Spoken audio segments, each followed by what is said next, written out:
Hey everyone, Matt here from Docs Running, and today we're going to do a sub 3 review because I can't keep it short enough anymore on the Adidas Adizero SL. So what is this shoe? In my mind is the true definition of a lightweight trainer. We're going to dive into why in just a second.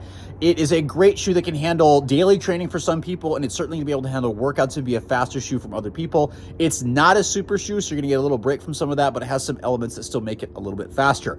So let's start with some specs, which have been kind of vague. So Running Warehouse reported this at 8.6 ounces. Adidas said 8.5 ounces. There's some kind of it on and off there with stack heights. Women's consistently comes in at 7.4 ounces for women's size 8. The stack height measurements for men were supposedly 35.25 in the heel forefoot. Women's was 33.25 and a half. It's some decent amount, somewhere close to there. It's probably around like 8 to 10 millimeter drop. It feels a little closer to an 8 millimeter drop. Not that that's splitting hairs a little bit. Full length Light Strike with some Light Strike Pro in the forefoot, a new kind of good, but more comfortable upper. It's got a slightly firmer ride underfoot. The Light Strike Pro is really firm initially until it breaks in. I've got about 40 miles of my parents finally broke it in.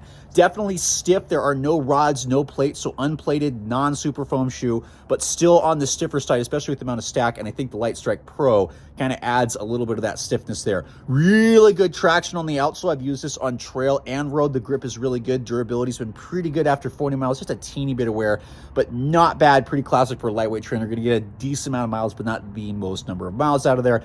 Plenty of cushioning, but again, on the firmer end, so works really well. People like a little firmer shoe for daily training, use on road, trail, stuff like that. But it's still snappy enough that when you want to do up-tempo or workouts, it's fine. I've done longer repeats. I've done a tempo run and some intervals in this, and it does fine all that. It's not the fastest shoe, but it's a great shoe that gives you a break from super shoes. We'll talk about that in a second. Upper, wider fit here, but very low volume. So if you want to have some toe room, but still have a lot of security sitting down on you, this is going to be really good. If you got a high volume foot, it might not work as well.